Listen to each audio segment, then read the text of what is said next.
Nama budaya. Saya Fiona Livianti dari 1 BMC. Hari ini akan menjelaskan tentang kitab suci Tripitaka. Tripitaka terbagi menjadi 2 kata, yaitu Ti artinya 3, Pitaka artinya kelompok atau keranjang. Jadi Tripitaka artinya 3 kelompok atau 3 keranjang. Tripitaka terdiri dari 84.000 kelompok dhamma. Dan terbagi 3 bagian Tripitaka, yaitu Vinaya Pitaka, Sutta Pitaka, dan Abhidharma Pitaka. Vinaya Pitaka yang berisi tata tertib bagi para biku atau bikuni. Sutta Pitaka yang berisi koba-koba Buddha. Abhidharma Pitaka berisi ajaran tentang metafisika dan ilmu kejiwaan. Disusun secara analitis dan mencakup berbagai bidang seperti ilmu jiwa, logika, etika, dan metafisika. Sejarah Tripitaka. Pada awalnya, ajaran Buddha Gotama yang kita kenal sekarang ini dilestarikan dengan cara dihafalkan oleh para siswanya dalam bentuk lisan. Para siswa Buddha Gotama yang bertugas menghafal kitab suci Tripitaka telah terbebas dari kotoran batin karena mereka adalah siswa-siswa utamanya yang meraih tingkat-tingkat kesucian sehingga dijuluki sebagai makhluk suci atau Arya Pugala. Setelah itu, Sanghayana diadakan dengan tujuan mulia untuk melestarikan tiap kata dalam agama Buddha. Sanghayana pertama diadakan di Gua Satapati, Rajagaha pada tahun 543 SM. Sanghayana ini dipimpin oleh Y.A. Mahakasapa Tera yang dihadiri oleh 500 biku aharat dan berlangsung selama 7 tahun. Tujuan diadakannya Sanghayana pertama ini adalah untuk menghimpun ajaran-ajaran Buddha Gotama.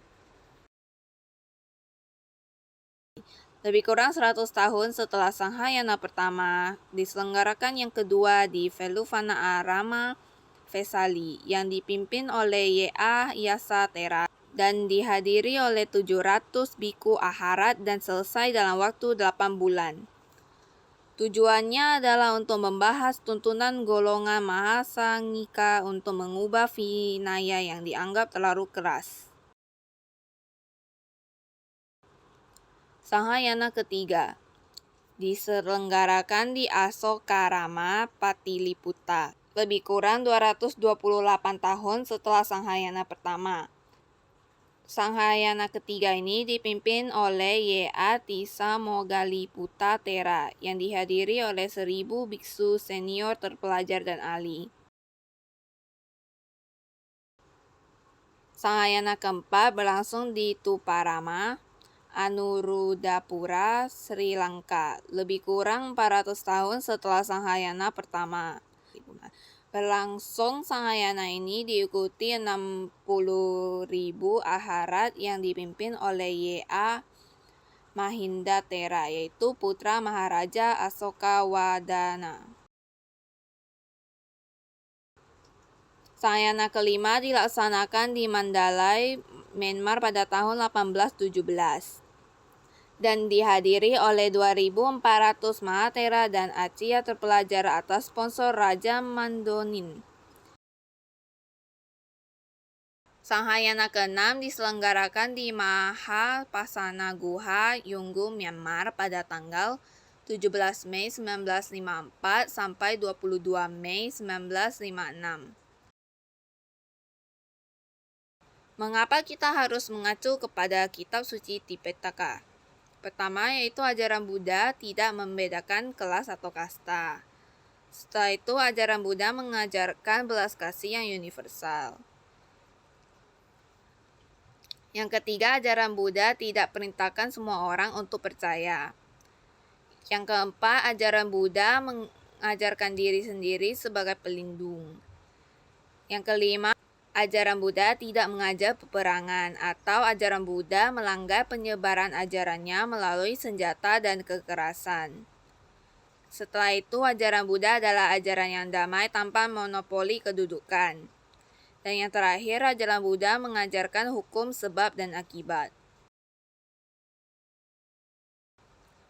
Validasi dan pentingnya memahami kerangka dan isi kitab suci Tripitaka. Tripitaka terdiri atas banyak sekali sutta yang jika ditotal mencapai 8.000 lebih halaman dalam bahasa Pali. Karena banyaknya jumlah sutta tidak jarang membuat banyak orang yang meragukan validitasnya karena mengingat pada awal perkembangannya Tripitaka dilestarikan secara turun-menurun secara lisan. Hal ini bisa dipahami karena bagi kebanyakan orang menghafal jumlah sutta yang sebanyak itu adalah hal yang tidak dimungkinkan. Dan keraguan tersebut bisa dijawab oleh adanya biku-biku pada zaman sekarang yang mampu menghafal seluruh isi Tipitaka, bahkan mampu menjawab pertanyaan-pertanyaan yang terkait isi Pitaka. Biku-biku tersebut dikenal dengan sebutan Tipitaka Kadara. Dinamika dan tantangan kitab suci Tipitaka. Sekarang dan pada masa depan, berbagi konsili yang sudah pernah diadakan pada dasarnya didorong oleh pemahaman pentingnya menjaga ajaran Buddha agar tetap murni dan otentik.